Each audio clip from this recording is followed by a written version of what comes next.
Hello everyone, welcome back to my healthy lifestyle video series. This video is going to discuss a particular toxin found in some foods known to be excellent for weight loss and health in general. And this toxin is called mercury. I started reading a book the other day called Clean, Green, and Lean, Get Rid of the Toxins That Make You Fat by Dr. Walter Crinian. And I highly recommend this book. Of course, I am only, just on page chapter 4, chapter 5. But so far, I've enjoyed reading every minute of this book. I mean, come on.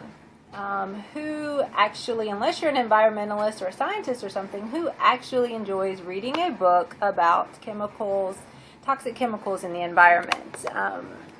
But he makes it very simple and makes quite a compelling case for action.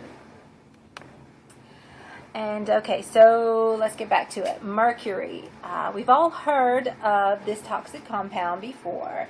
Maybe we haven't given it much thought since, our 5th grade science class. But now it's time we started paying attention to it again. And no, I'm not talking about the first planet away from the sun.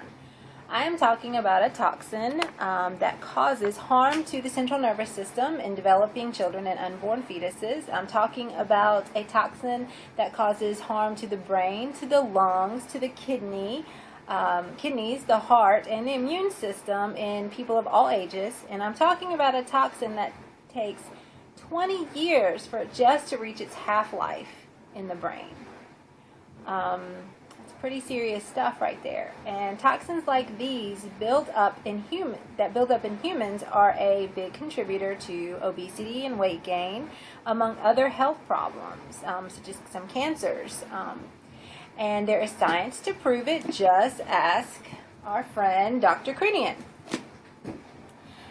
Okay, so if in addition to carrying some extra pounds that just refuse to go away, you are also experiencing other ailments like brain fog, fatigue, allergies, poor balance, and all of these are what I'm suffering from currently, actually, then I would start to pay more attention to the amount of toxins, poisons, really, that you are taking into your body via food and beverages that are coming in. Either they're being put in or they're, getting in there from the pollutants in the environment. And so one praised food that you may already be aware of as toxic, but actually struck me as very shockingly, was tuna. I can't tell you how much tuna I have consumed over the years, but guess what? It is a carrier of mercury. I probably have a ton of it in me, which is why I'm trying to get rid of it and wanted to share this video with you. But also some other fish that have it are halibut and swordfish. The million-dollar question right now in your mind might be, so how do these yummy seafood delicacies get contaminated with mercury? Well, we have many industries to thank, as well as the disposal of some auto parts and medical products.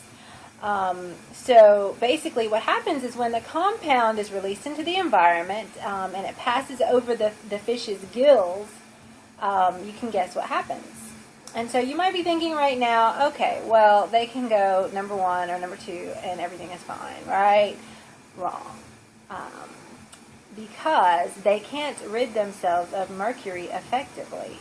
So tons of mercury actually build up in them, and what makes it worse is that when the big fish like tuna and swordfish and halibut eat the littler mercury infested fish, they bioaccumulate that much more mercury into them.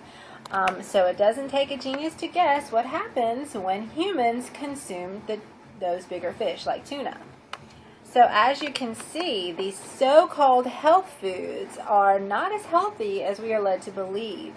Now, yes, aside from the toxic poisoning, tuna and other fish would be much better food choices, in my opinion, than, say, a Big Mac or a Whopper. But I'm staying away from all of those to the best of my ability, which after having this information, I just don't see myself ever eating it again unless I was starving.